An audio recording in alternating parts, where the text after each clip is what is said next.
Hello everybody, it's Michael here, and today I've decided to do a continuation of my maze generation tutorial. In this particular tutorial I will be taking the maze blueprint that we created in the first tutorial and showing you how to get all the walls and things like that spawning on the maze. So there's a few small tweaks I've done since then, just in preparation for this tutorial. So I'll quickly go over those with you now, just so you can sort of get up to speed. The first thing that I've done is I've actually gone ahead and imported some meshes. So I'll quickly go through and explain these. So we have a ground tile. This is just a plane. It's 4 meters by 4 meters, so 400 units by 400 units, and it's just a flat plane, single-sided. With the material on it. Then I've just got two other versions of exactly the same mesh, just with a different material on it. One for a slight dirt variation, as you can see here. So nothing too fancy. And here again another one, which will in essence be the sort of top of the wall, as it were. The other meshes I've got here, I'll start with the maze wall. This is in essence a tileable mesh, so it's a wall segment that can be tiled left and right seamlessly. It's got just a little bit of a jutty out of it, just so it's not a straight plane. And the reason why is because I thought it'd be nice just to sort of show you one particular way you can get around dealing with these corners and how you could fill in those particular gaps. So just to show you what I mean, if I was to quickly grab in two meshes and just rotate them.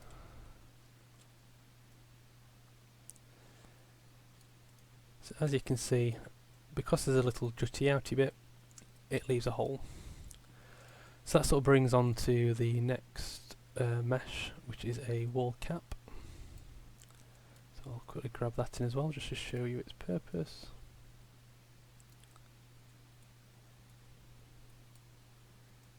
And that just slots in and fills a hole.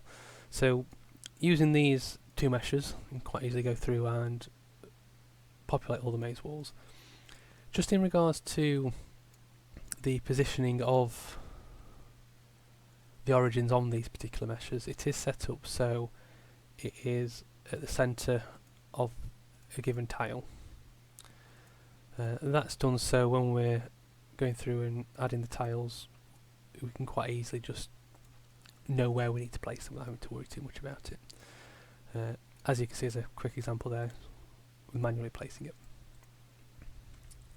So I'm just going to go and delete those now. I have also included or added two additional wall meshes, and these are just slight variations. So there's one with kind of like a thick sort of support section at the bottom, and there's one with two but smaller support sections. So hopefully near the end I'll be able to show you how you can go through and sort of randomise the walls that are being placed around your maze, just to try and make things a little bit more interesting as you go along. That's great. Okay, so with the changes to the mesh, the tile size is bigger than in the previous tutorial. I believe initially the tile size was 2. So in this particular example I have gone ahead and just put it up to 400. If it was just 2, it'll probably look something like this. So all you need to do is just up that to 400, or whatever size tile that you've gone for. So if you've decided to stick with 200, by all means keep it to 200. As long as your meshes are consistent in terms of the tile space that's set up, you shouldn't have any problems. Okay then, so what we're going to be doing now is actually creating an instance manager. So the instance manager is actually going to manage and keep track of all the individual instance meshes that we're going to be placing along the maze path and render them on the screen for us. for us to be able to do that, so a nice way I thought we can go about doing that is actually using blueprint interfaces. Blueprint interfaces, I do find quite a lot of people commenting on blueprint interfaces. You know, how do they work? How do I use them? So I thought this would be a good example to sort of show one particular use and why you might want to use it. So the first thing I'm going to do is actually go ahead and create the blueprint interface. So if you come to your content browser, click in the folder where you want it, in this case blueprints, and you want to come down to, so right click, come down to blueprints and click blueprint interface. So it's just down here. I'm just going to call this BPI, short for blueprint interface, underscore instance manager. Okay, and I'm just going to go ahead and open that up. So blueprint interface, it is just a collection of functions. What I will do is I'll go through and actually sort of set up the functions first, and then I'll sort of explain a bit more later on in terms of how it's used and so what it means in terms of the blueprints themselves. So when you open the blueprint interface, it'll look something like this, and there'll automatically be one function inside at the top there. Mine's just called new function 0 because I didn't name it when it initially came in.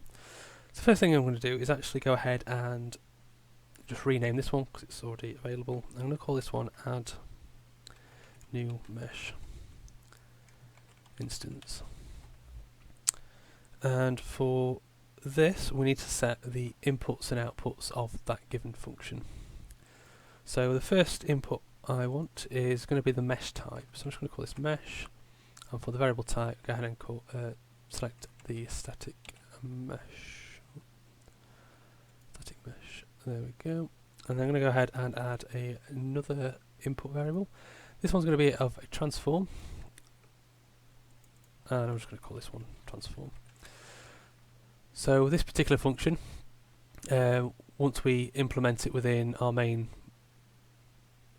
instance manager, we will define how these inputs are going to be used and whatnot when this particular function is called. So in essence, we're going to define a mesh and then spawn that mesh at the given transform. For the outputs, we want to go ahead and add a boolean. This one's just going to be success, successful, just like so, and add another output, and this one's just going to be called index, and it's going to be of type integer. So when we actually spawn an instance in, it will actually output an index. So whilst these two aren't necessarily necessary, it's certainly good to have.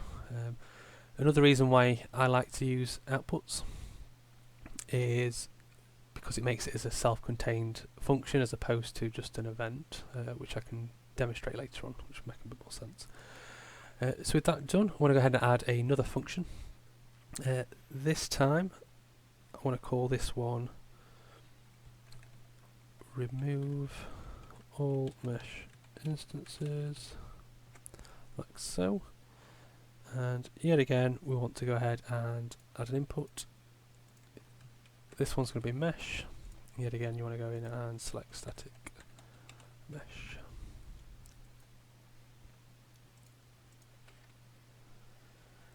Lastly, on this particular one, another output of boolean, and yet again it's going to be another one called successful.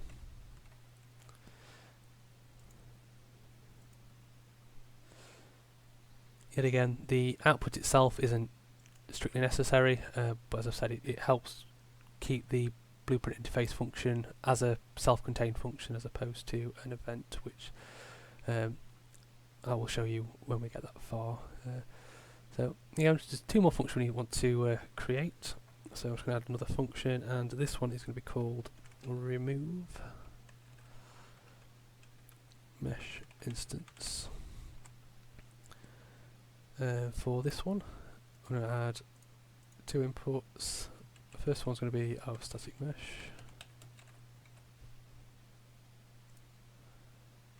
going to call this one mesh. And the next one's going to be an integer, and this one's going to be index. And again, lastly, just going to call this another output, successful. And then the final function within this interface we want to create is remove all instances.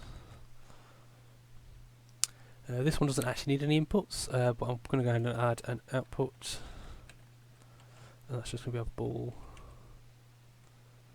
like so.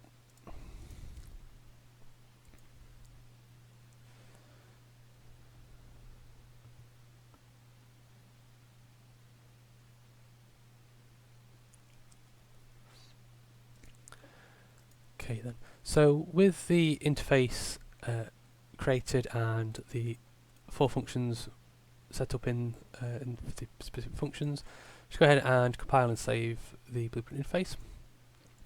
Then you want to go ahead and go back to the content browser and create a brand new Blueprint class. For this particular type, it's going to be of actor. So I'm going to call this BP underscore instance manager, like so. Once you're done, let's go ahead and open it up. The first thing we need to do in this particular blueprint is actually set up the blueprint interface. So this particular blueprint knows about those functions that we've just created. By default, it's not going to know what they are, and obviously that's for good reason. So to actually set up a blueprint to use an interface, you come up to the class settings at the top, and on the details panel, which for myself is down here, under the interfaces section, it should say implemented interfaces. In a lot of cases, it'll probably say no interfaces unless you've added some previously or it's inherited some. Just go ahead and click the add button. You want to look for the BPI that we've just created. So in this instance, it's just this one there, and then it will add it to the list. You may have noticed that because we've done that, there's been a little section up here that's just appeared called interfaces.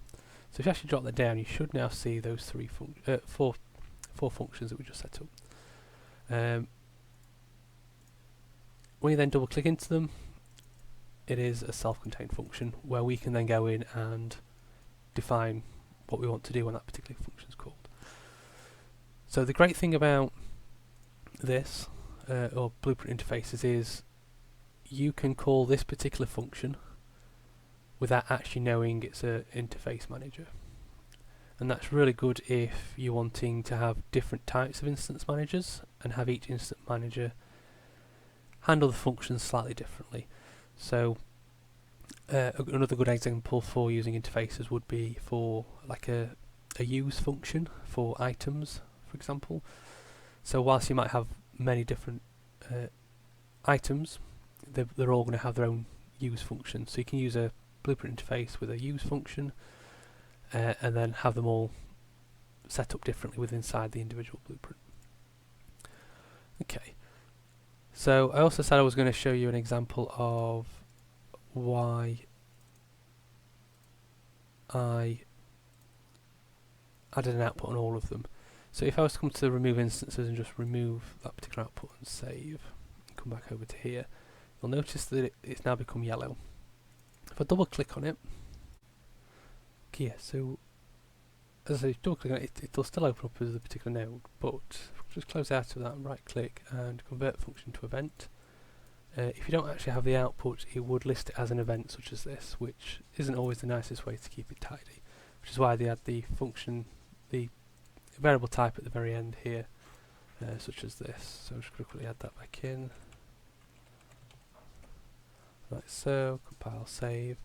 When you do that, it does actually come up with a warning, so if you just delete that, and then when you go back here, it sort of sorts it out again. So now we've got the functions showing for the interface, we can go ahead and actually assemble the interface manager. First thing we want to do before we actually go through and set up all these functions is actually add a variable. So I'm going to go ahead and add one of those now.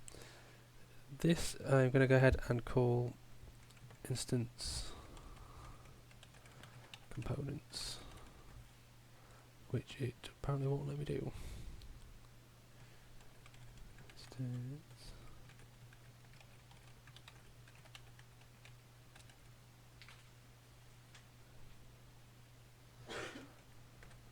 as instant components list. Okay, so for the type, we do actually want it to be a map, but at the moment with it being a boolean, it won't allow us to do so.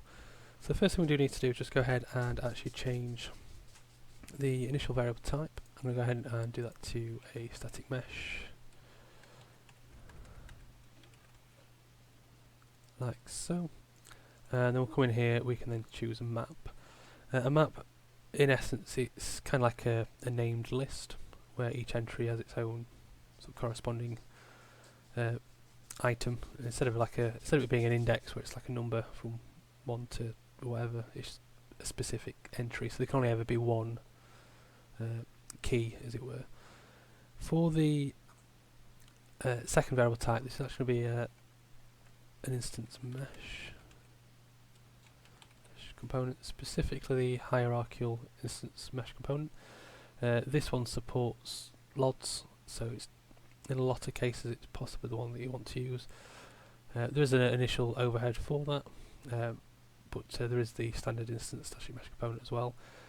What I'm showing you here should work with either of them, so it's up to you which one you want to use, just figuring out what's best for your particular project. So I'm going to go ahead and do the hierarchical instance static mesh. Compile and save. Okay, so with that done, we can go ahead and start assembling some of these functions.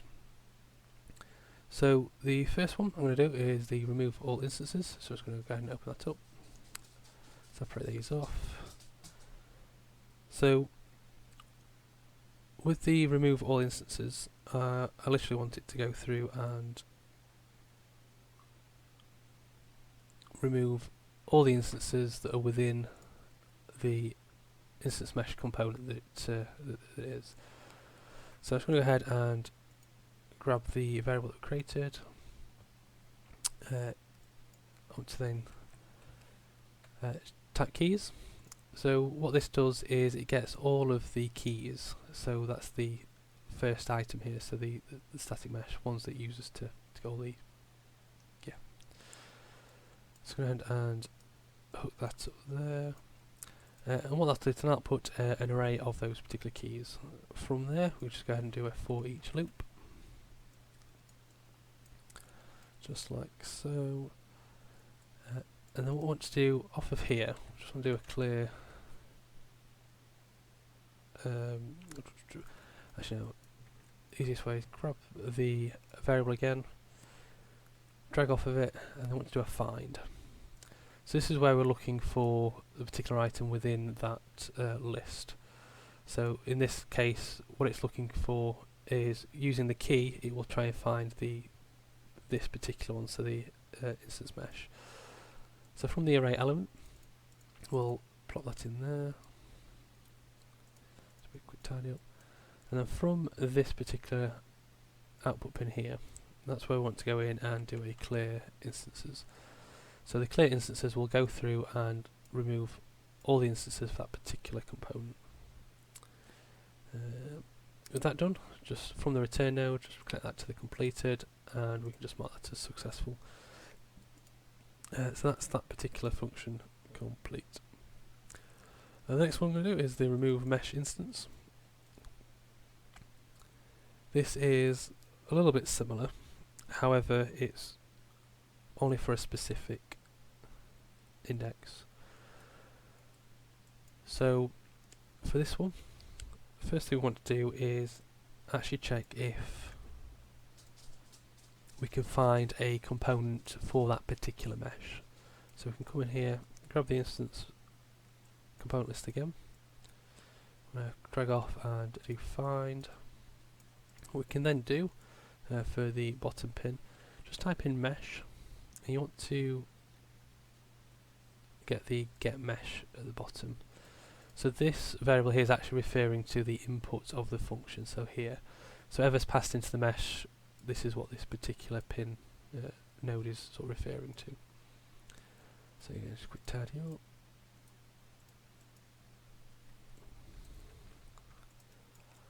Like so. And then this bottom ball here, we can connect that up to the branch. This will return true if it's able to find an item with a particular key, so in this case the mesh. If it can't, then it outputs false.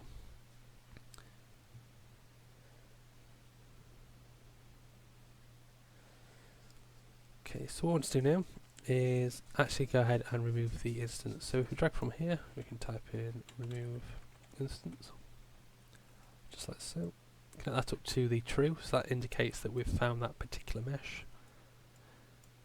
And then for the instance index, if we just search for get index, yet again, this particular one is referring to the input on the function. Just go through a bit of quick tidy. So, and then we just want to connect up the return nodes. So with this one, we can actually just connect the return value of the remove instance. So if it's successful, it will return true. If it's not, then it won't be. Lastly, for the false, we do need a return value on that as well. For this one, I'm just going to leave it as unsuccessful. Depending on what you're trying to do, you might want it to return true. But again, it's completely up to you in regards to this particular instance. Okay, so the next one is remove all mesh instances. So this one is a little bit similar to the remove all remove all instances. However, it's just for one specific mesh type. So I'm just going to come in and just grab this little setup here again. Just copy it there. Oh, I forgot I need to re-get the mesh because it doesn't paste. Okay, there we go.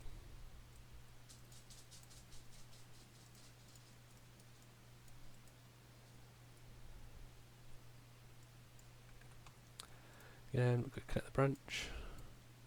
So, and then drag off the find, remove. To be clear instances. So this will go ahead and just clear all the instances for that particular mesh type.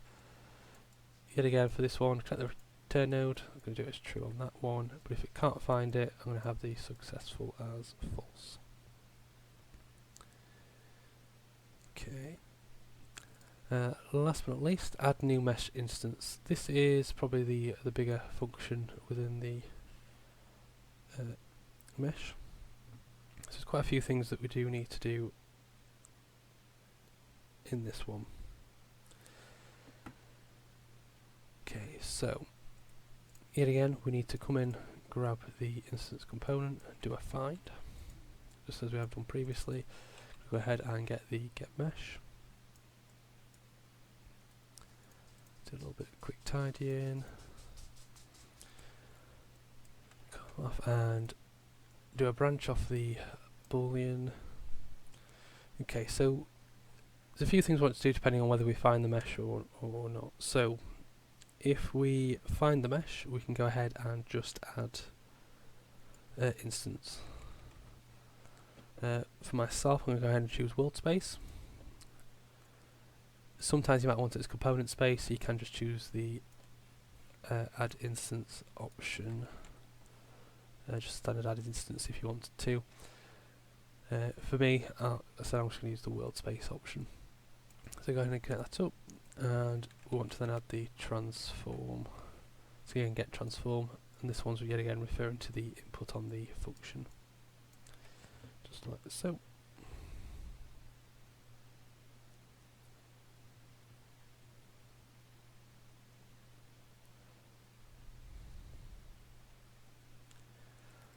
Okay, so what we can then do, connect up to the return node and plug the return value into the index. So once it's added an instance, the return value will be the index of where it's plopped in. And I'm just going to go ahead and mark that as successful. If, however, it's false, so it's not actually able to find that particular mesh component, we need to create a new one. So for that, what we can do is add higher. So I can spell it. Add instance. Yeah, add hierarchical instance static mesh component. Go ahead and plug that in. With this particular node, with it selected, under the details, there is one thing that we do need to change. That's just in regards to the shadows. To find it. Yeah, so shadow two-sided. So with the meshes, because it's just a plane, we want it to still cast a shadow even if you're looking at it from the backside. Otherwise it'll just pass light through if the light's coming from behind it, which is not always what we want to do. So fix that using the shadow two-sided. With that done, what we then want to do is actually add the component to our list that we've created. So we can drag in the instance component list again, do add, connect that up like so.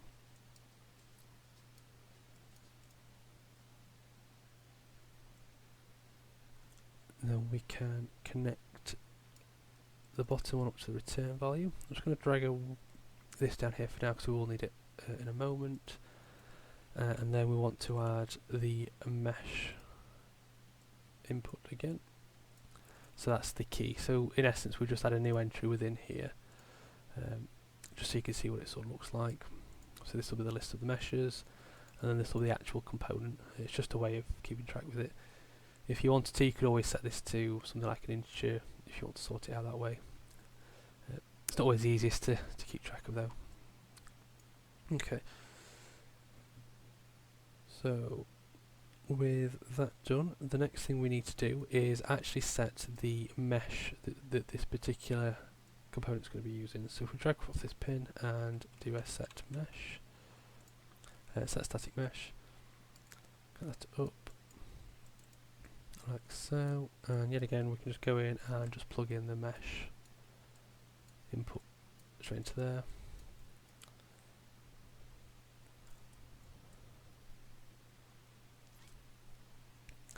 And then lastly, we then need to go ahead and actually add the instance that we want to add.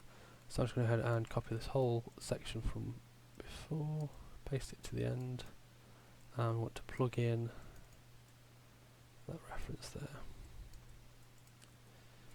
Okay, so that is this particular function all sorted.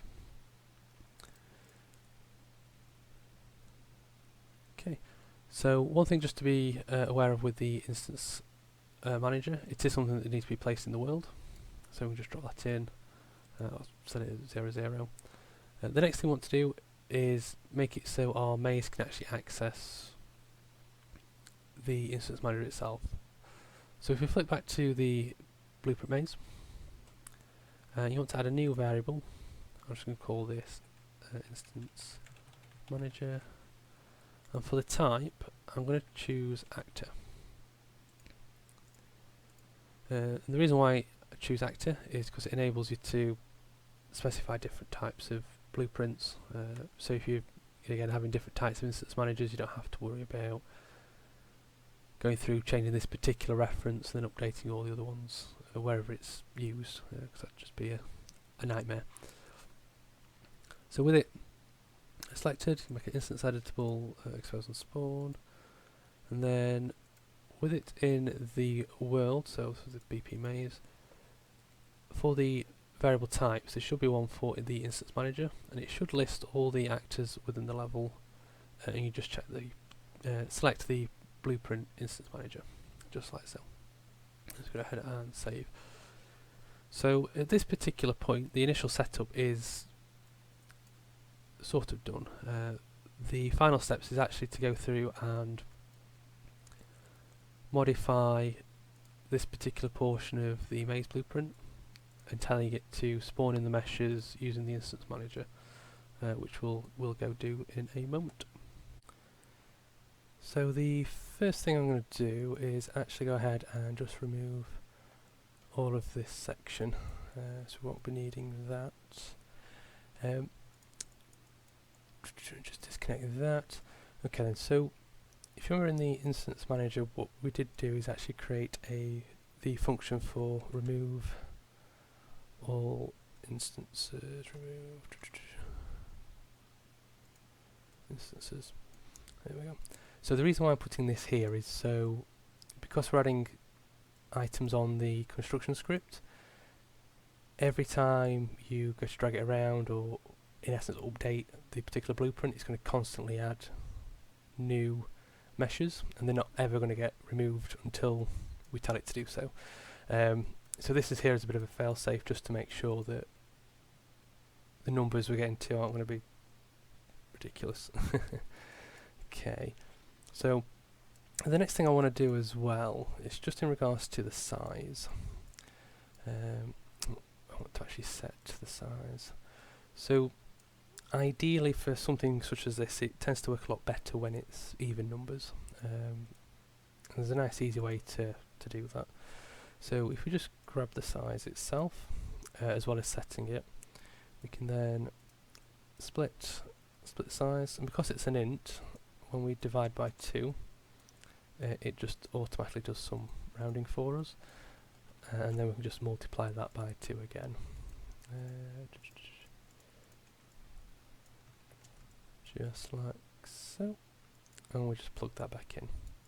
So you can actually test this little section here. So compile, save, and we go back to the world. Click on the maze. On the right hand side, if you change the variables, it will always be a multiple of 2. So it'll always be an even number. So when we're doing anything, it just stops some weird behaviour happening that tends to happen with odd numbers. Okay.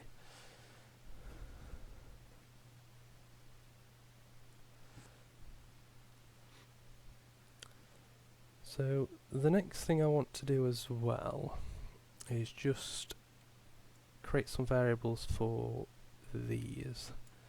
So we'll just come in, create variable, path tiles out, that's fine. Just do path tiles, there we go. And same again for this one. Just call this end paths. And hook them up.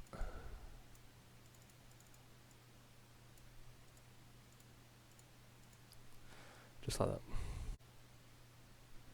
Okay, so the next thing I want to do is actually create a new macro as well within the maze blueprint. So a new macro, I'm just going to call this one build tile lock. So build tile location. We need some inputs, so there'll be 3 altogether. The first one will be an int point, and this one will be called just do it as lock for now. The next one is going to be a float. I'm just going to call that Z, so that'll be for the Z-axis. The next one is going to be an integer, and this is going to be called a rot index. So that's just rotation index. We do then need an output, and that's going to be a transform. This one's this is return value. That's fine.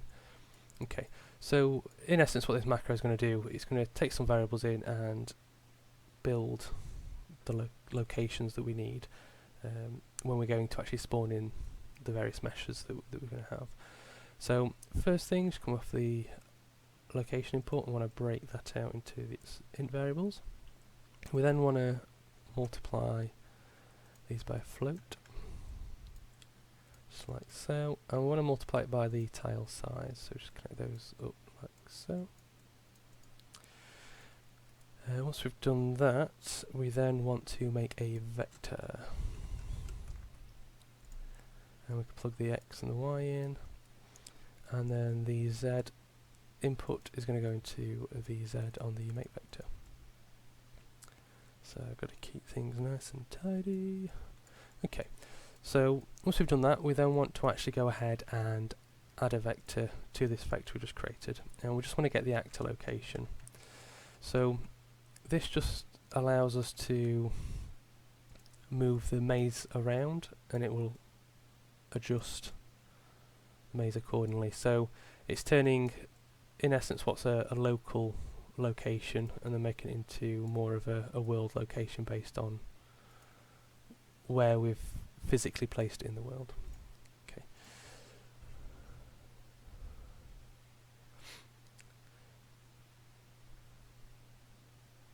So now we've done that, we want to go ahead and actually make a transform. Make a transform. So we can just kind of plug that location in. What we then go ahead and do is specify the rotation. For this we're going to use a select. You want to this fancy select at the bottom. It looks a little bit weird with the little arrows. It should look something like this. And if you just kind of plug in the rot index, like so, and you want to add 2 new inputs. So this should be 4 altogether. So between option 0 to 3, and these are going to be the different rotations that are going to be available. So we want ours to be snapping in multiples of 90, so every 90 degrees. So these are going to rotate on the z-axis, just like so. So the first one's 0, 0, 0, and then the next one's 90, 180, and then minus 90. Okay, yeah, so that's that particular blueprint done. Macro done. Okay, so let's go back to the construction script. So with that one done, we can actually go ahead and create the function that is kind of going to be the meat of spawning everything in, as it were. So I'm going to create a new function and call this spawn maze meshes, just like so. I'm just going to come into the construction script again and just place that in and drop it at the very end there. And then I want to go in and start popping some nodes down. So first thing we want to do is actually loop through the grid, as it were. So we're going to need some for loops. So these are going to be nested for loops like so. And I'll just plug that straight off of there. Actually, whilst we're building this, I'm just going to disconnect the spawn maze meshes. That way, if I do anything wrong, it's not going to sort of freeze up or anything like that until I've checked it all, which is just a good thing to do. So we've got these nested for loops. I want to grab the size. We'll go ahead and split that, connect that up there, and the Y goes into that one there.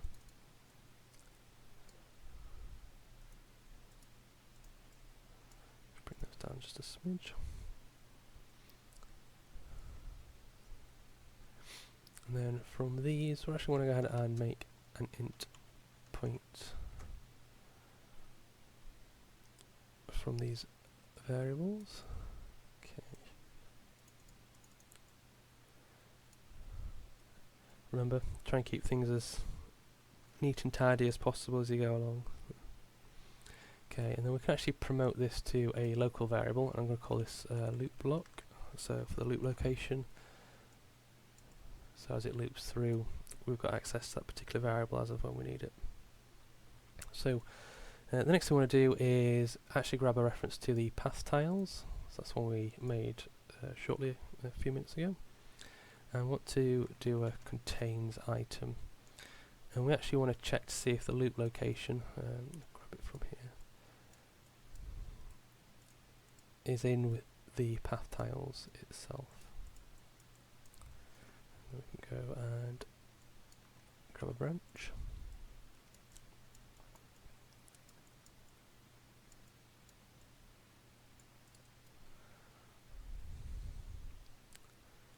Like so.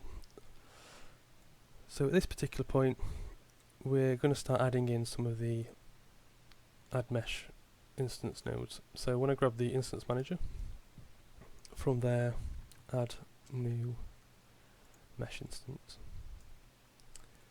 From that, you then want to add a build tile node, build tile lock node, and connect that straight up to the transform. Drop the loop location in there. So, depending on where we're putting, depending on the outcome, determines what we're kind of wanting to do. So, if the location isn't in the path tiles set, that means that in essence it's the top of a wall. So we do still want to spawn something there, but higher up. So that's up to that. So what we can actually do for the mesh type, we want the wall top, so whatever mesh you've decided to go for, and for the z-axis I'm going to set this to 800. And the rotation index, that can remain at 0, as generally it's probably not going to make too much of a difference. If you're having multiple wall top meshes where you want to have a bit of variety, you can obviously plug something up here to obviously alter and modify that. So that's the first one done, and what we're going to be doing is very similar to this. So if it is a path tile, so I've just copied and pasted the whole thing, connect this up. It's very similar. The only difference is going to remove that, set that to 0, because we don't want it to be any higher than the floor of the maze. But what we do want to do is add a bit of variation in terms of distinguishing where the path is and the end paths are. So what we can do from here, we can drag from the mesh and add a select node, and we drag in the end paths, do a contains, and then the loop lock. So it's kind of similar with what we did here, just instead of it being the path tiles, we're just checking to see if it's in the end paths instead. And we'll connect that up to the select. Let's make a bit more room.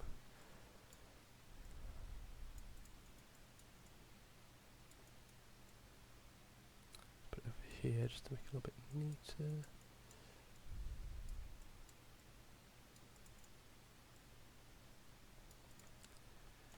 So depending on whether or not it's in the end pass or not, we can then just change the mesh that it's going to spawn. The reason why I wanted to do it this way is because it simplifies things a little bit. None of the other information is going to change in terms of the location or anything like that, so we can just do it this way. So if it's true, we want it to, I'm going to go for the grass one, and if it's not true, so it's the main part of the maze, we'll just go for dirt. So when you get to the end of the maze path, it'll just display as a green sort of tile. So in terms of what we've got so far, in theory it should already be working. Let me have a quick check. Yes, let me just hook that up. Yeah. So already you're starting to see things get spawned in. So we've got the maze path. Obviously nothing new there, but we do start to have these top sections for the wall. So I'm just going to disconnect that again. Lovely, and head back into here. Okay, so with the maze path now spawning in, we want to start looking at spawning in some of the walls, which is probably the bit that most of you have been waiting for. So we'll go ahead and start looking at that. So what we want to do is get the get neighbor lock item, and we want to plug in the loop location for the target. And then for the distance, we want to set this to 1. So this is just going to get all the neighbouring tiles that are 1 over from this loop, from the loop location. We can then do from here, just go for a for each loop, and connect that up, just like so.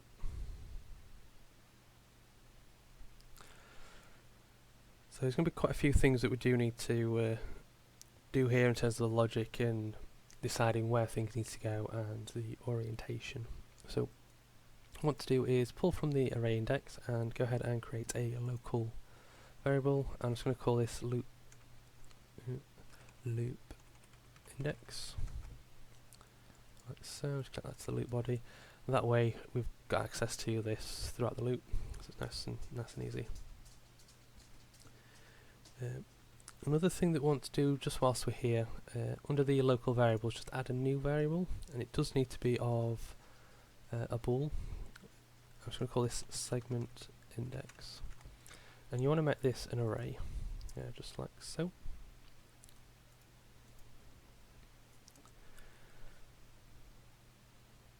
So what I want to do is go ahead and pull that on, drag it on, and I want to do a set array element, like so, and then you can just plug the loop index into there as well. So the next thing we want to do to determine what we're actually putting into here is check if the array element from the for each loop is within the path tiles. So just drag down like that. And we can go ahead and just connect that straight to the item. And do the size to fit. Next thing you want to do is, from this contains, we want to actually use this value again. So pull from it and drag a branch and connect it to the just after the set array element. So if the path location that we've got isn't actually in the paths tiles array, we know we need to actually spawn a wall on that particular side. So what we can then do from here is back over here, grab this section. I'm just going to copy and paste it and connect it to the false on that particular loop. What we can then do as well is just connect the loop index to the rotation index, and we just want to make sure that's 0 as well. And then for the wall type, I'm just going to go for wall mesh single, just like so. Yep. Okay. So what I'm going to do, I'm going to quickly show you what this is now doing, just so you can see that. So as you can see, it's spawning in the maze. It's got all the walls in there, but you'll notice that sometimes if you have more complex meshes, you might end up with holes such as this, which isn't really what we want. But there are other ways around it, so that's kind of what we're working towards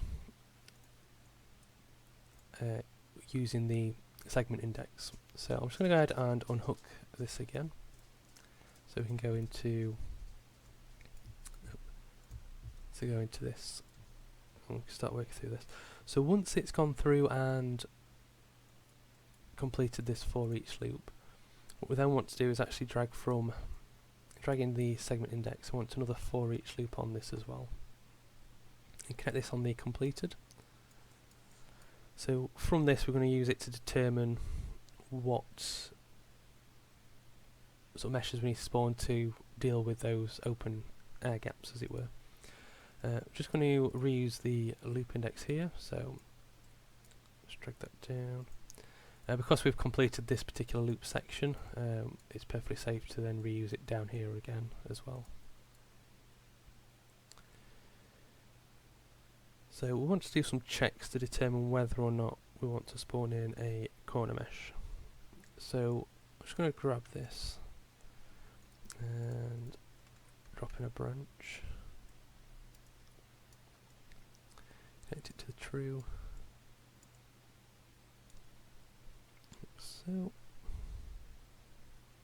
Get a loop index is fine. Yep. And then want the corner cap.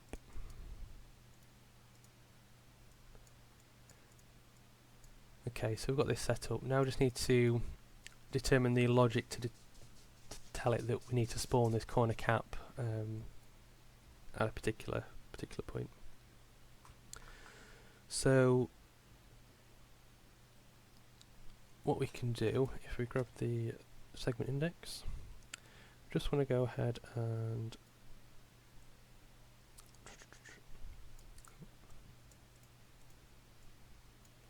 want to get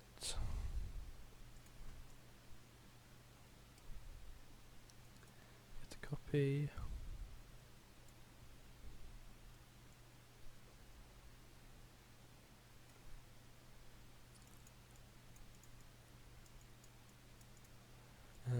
also want to get this as well. So we want to do an AND. So we're actually at this point comparing, well, ultimately we'll be comparing two of the variables within this array. Hence why there's an AND there. So I will go through and explain this again in a moment once all the nodes are set up. So to determine which one we want to compare the current one with, we want to grab from here and we'll do a select int on that. So for A, we want that to be the last index.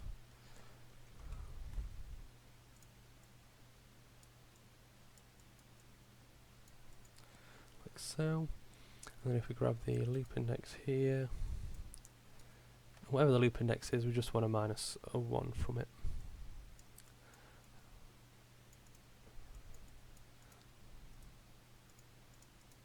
Like so.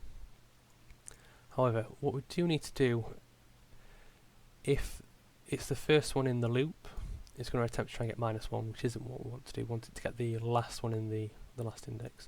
Hence why there's a select int here.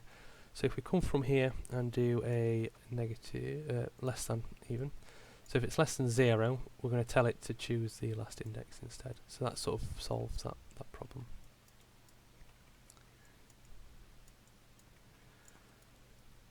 So just about complete, I believe. So that's all there.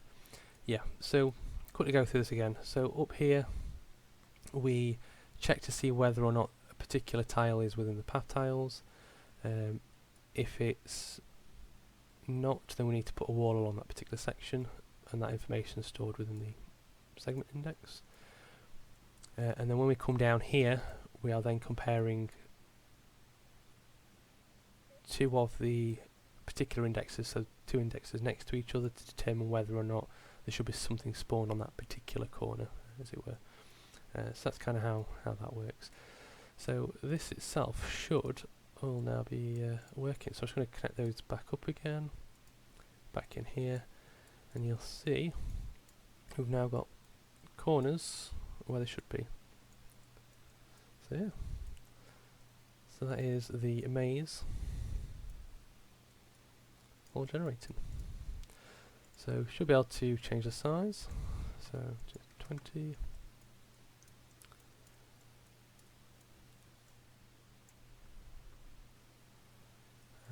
Set up to 40 by 40 as an example.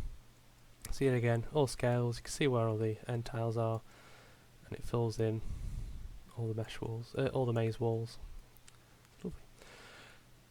Now, of course, with something such as this, the walls themselves are quite bare. I'd imagine lots of you probably want to be able to have a bit of variety in there, and that itself's fairly easy to do as well. So I'm just going to quickly disconnect the spawn maze meshes, and I'm just going to quickly show you how you can go ahead and do that. So if you remember, it's this particular section here where we actually spawn in the maze walls up here. Let me double check I've actually got some of the other meshes. Yes. So if you remember, I do have 3 maze wall variants altogether. So as we did over here with the select, we can do something very similar over here. So I'm just going to go ahead and pull a select node off, like so.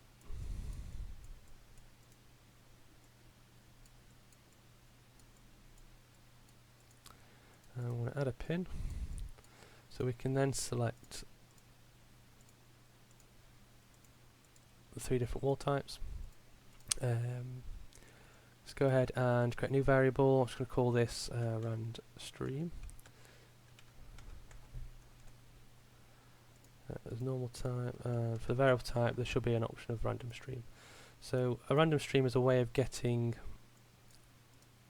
random numbers that are using a seed in essence. So from here just get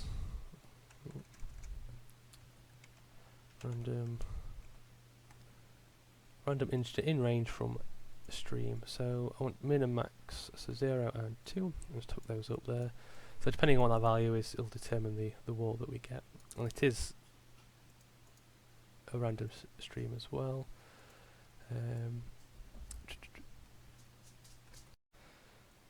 Okay, yeah, so with the random stream we can get that random variable, the random integer. The last thing we do want to do just in regards to the random stream is just set the seed just to make sure that takes effect. Set random stream seed. I'm just plugging this in at the very start of the spawn maze meshes, and we just pull the seed down and connect that up. So that should be all done. Of course there's many different ways that you could pick one of the maze walls to generate or spawn. So plug that back in. So now you'll see that there's some variety in terms of the maze walls that generate. And of course it's all procedural. So yeah. As I mentioned earlier, with us adding the location of the actual maze, it is something that can be moved about, and it will take that into account. So unfortunately you can't see it whilst it's moving, but once you stop moving it'll then generate it, so you can spawn those in. So you can place this maze wherever you want it. So thank you. Yeah, so that's the continuation of the maze tutorial on how to generate the walls themselves and spawn all the meshes in. So I hope you've liked this tutorial, and yeah, thanks for watching. Take care.